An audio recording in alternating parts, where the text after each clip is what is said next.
En el anterior vídeo, de manera quizás un poco genérica, dimos entrada a datos relativos a la producción de los recursos o materias primas básicas de Alemania en el periodo 1939-1942. En este tercer vídeo vamos a profundizar en alguno de estos datos. Vamos a tratar también con mayor profundidad la producción de gasolina sintética y vamos en definitiva a dar un paso más hacia la resolución de la pregunta planteada, que no era otra que si Alemania pudo o no vencer en la Segunda Guerra Mundial. Espero que este vídeo también sea de vuestro interés.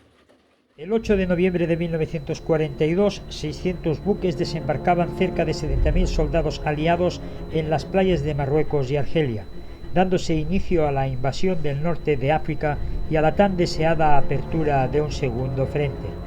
Pocos meses después, en febrero de 1943, el sexto ejército comandado por el general Paulus se rendía a las tropas soviéticas, poniendo en serias dificultades a todo el grupo de Ejército Sur. El cambio de signo de la guerra era evidente y desde esa fecha en adelante los reveses militares de la Alemania nazi se sucedieron de manera irremediable, afectando en mayor o menor medida la capacidad productiva alemana, como veremos en los años siguientes. No obstante, la producción de acero se mantuvo en niveles aceptables hasta 1944. A finales de ese año y principios del 45, la producción cayó de manera alarmante.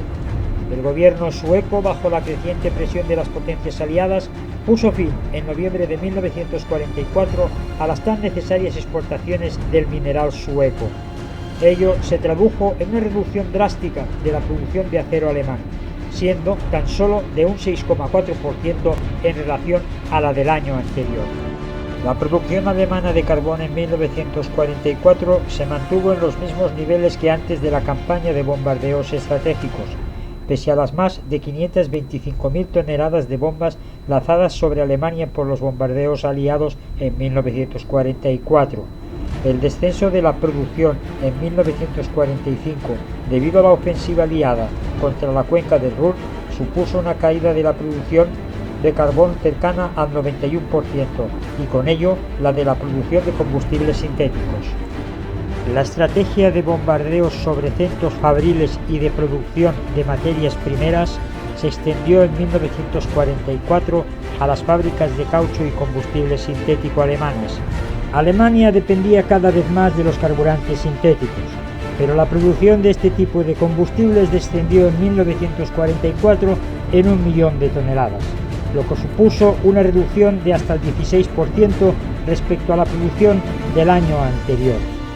El desplome de las importaciones de petróleo rumanas a causa del minado del Bajo Danubio y de los ataques aéreos a los campos de Ploesti redujeron dichas cifras en un 40%, lo que junto con los bombardeos estratégicos a las líneas de comunicación causó un colapso logístico de magnitudes catastróficas.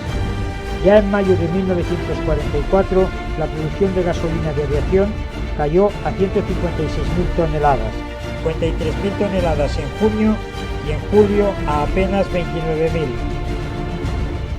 Aunque las cifras de producción de combustible se mantienen en óptimos niveles de producción, obteniendo su mejor cifra en 1943 con la producción de más de 11 millones de toneladas, lo cierto es que hasta ese año la industria civil absorbía cerca del 40% de la producción.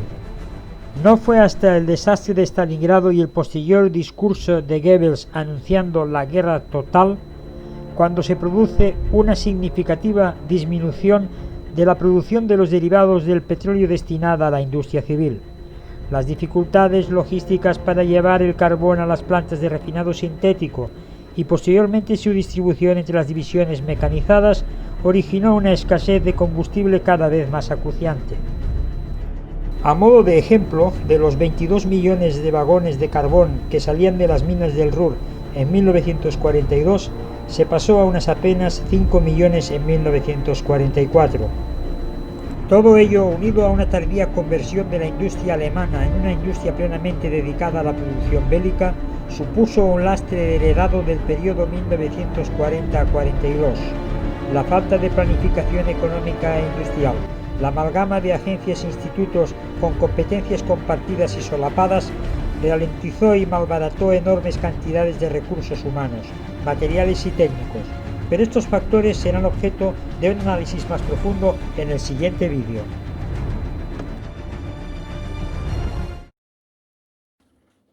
Bueno, y con este tercer vídeo damos por finalizada las dos vertientes, las dos partes sobre los recursos materiales y materias primas de los que dispuso la Alemania nazi entre el primer periodo, que observamos en el anterior vídeo, 1939-1942, y este segundo vídeo que ha abarcado el periodo 1943-1945, haciendo una quizás especial mención a la producción de las gasolinas sintéticas. A partir de ahora vamos a tocar otro aspecto no menos importante, que fue sin duda un factor determinante para el devenir de los acontecimientos acaecidos en la Segunda Guerra Mundial. Me estoy refiriendo sin duda alguna de la organización económica e industrial productiva de la Alemania del Tercer Reich. En este caso veremos también dos fases. Una primera fase, 1940-1942, con la organización Todt y con el plenipotenciario, en este caso Fritz Todt, y el plan cuatrienal de Hermann Göring, y la posterior responsabilidad asumida por Albert Speer, que significó un cambio importante en el modelo de producción y en la organización. Pero esto será objeto del siguiente vídeo.